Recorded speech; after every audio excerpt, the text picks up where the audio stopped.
পাকিস্তানে কোনো আক্রমণ হলে তার জবাব হবে একবারে চূড়ান্ত ও নির্দয়, এমন হুঁশিয়ারি দিয়েছে পাকিস্তানের সেনাবাহিনী। একই সঙ্গে তারা বলেছে পাকিস্তান নয়, ভারতেই যুদ্ধবিরতি চেয়েছিল। এক প্রতিবেদনে এমন তথ্য জানিয়েছে পাকিস্তানি সংবাদ মাধ্যম জিও নিউজ। পাকিস্তানের সামরিক বাহিনীর মুখপাত্র লেফটেন্যান্ট জেনারেল আহমেদ শরীফ চৌধুরী জানান, পাকিস্তানের সার্বভৌমত্বে আঘাত এলে তার দেশ প্রতিক্রিয়ায় কোনো ছাড় দেবে না। জেনারেল চৌধুরী স্পষ্টভাবে জানিয়েছেন, পাকিস্তান কখনোই যুদ্ধবিরতির জন্য অনুরোধ করেনি। আমি স্পষ্টভাবে রেকর্ডে রাখতে চাই যে যুদ্ধবিরতির কোনো অনুরোধ পাকিস্তান করেনি।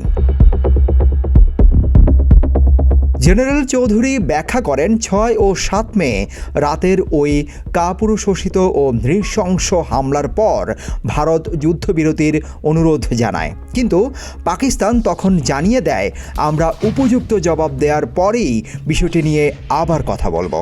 তিনি বলেন, 10 মে পাকিস্তান পাল্টা জবাব এবং প্রতিশোধ নেয়ার পর আন্তর্জাতিক মধ্যস্থতাকারীদের আহ্বানে আমরা ভারতের করা অনুরোধে সাড়া দেই। পাকিস্তান সেনাবাহিনীর মুখপাত্র জানান, ভারতের প্রতিরক্ষা মন্ত্রণালয় ও সশস্ত্র বাহিনী যেসব বিবৃতি দিয়েছে তাতে পরিষ্কারভাবে যুদ্ধ পরিস্থিতি প্রশমনের আহ্বান ছিল।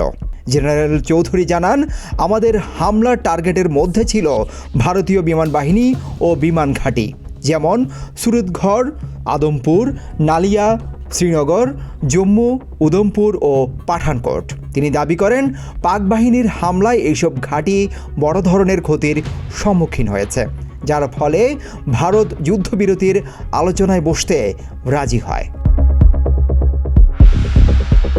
ডেস্ক রিপোর্ট, প্রতিদিনের বাংলাদেশ।